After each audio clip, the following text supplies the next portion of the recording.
दोस्तों, सैफ अली खान के ऊपर जो हमला हुआ था, उस हमले में अब सीधे सीधे तौर पर सैफ अली खान ने टाइम्स ऑफ इंडिया को एक इंटरव्यू दिया है। उस इंटरव्यू को आप जाकर पढ़ सकते हैं, देख सकते हैं, दोनों ही चीज़ें अवेलेबल हैं।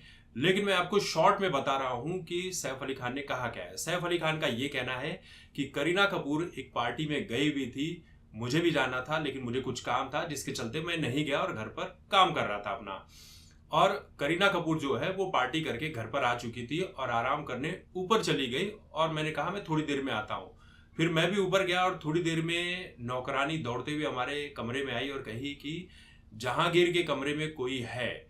भागते हुए मैं गया और जब मैंने देखा तो एक आदमी मास्क लगाए हुए वहां पर खड़ा है और मुझे कुछ समझ में नहीं आया तो मैं जाकर उससे भिड़ गया क्योंकि उसके हाथों में हेक्सा ब्लेड था।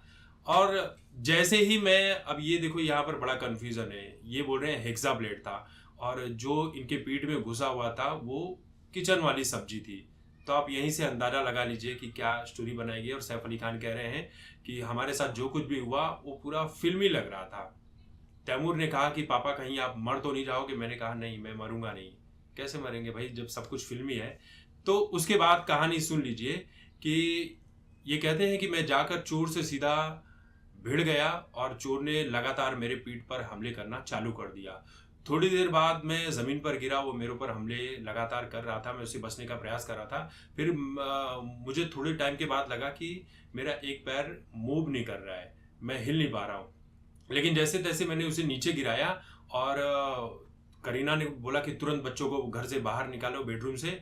और नौकरानी ने बच्चों को बाहर निकाला और हमने दरवाज़ा बंद किया उसका। वो फिर उसके बाद क्या हुआ कि हमने घर पर जो तलवारें पड़ी हुई थी, एक नौकर ने ले ली और एक मैंने ले ली। हमें लगा कि और भी चोर हो सकते हैं, इस वजह से हमने तलवारें अपने हाथों में ले ली थी।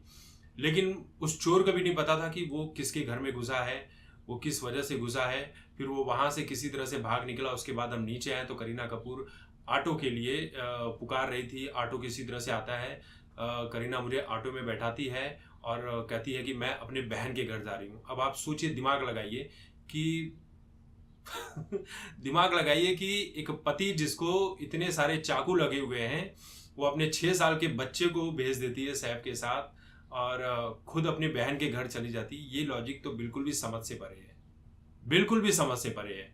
इसका जवाब तो यही लोग अंदर ही अंदर जानते होंगे कि ऐसा क्यों हुआ था।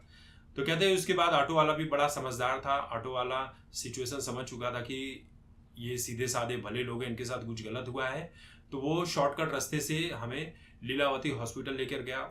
उसके बाद 6 घंटे तक मेरी सर्जरी की गई, 2.5 घंटे तक दूसरी सर्जरी की गई क्योंकि मेरा स्पाइनल फ्लूइड जो है वो लीक हो चुका था, जिसकी वजह से मैं चल नहीं पा रहा था।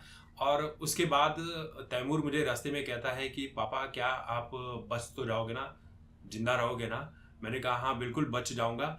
और तैमूर का ये कहना है कि उस चोर को छोड़ देना, वो भूखा था बेचारा, उसको छोड़ देना, उसको कुछ करना मत।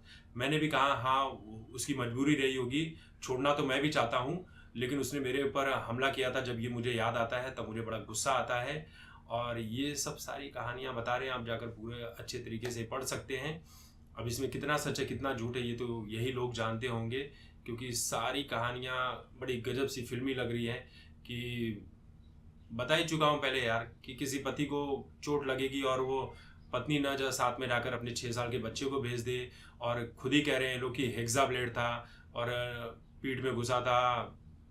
किचन में काटने वाली जो सब्जियां होती हैं, सब्जी काटने वाली चाकू, उससे हमला किया गया था। फिर उसके बाद ये 5 दिन के बाद ठीक होकर लौट भी आते हैं।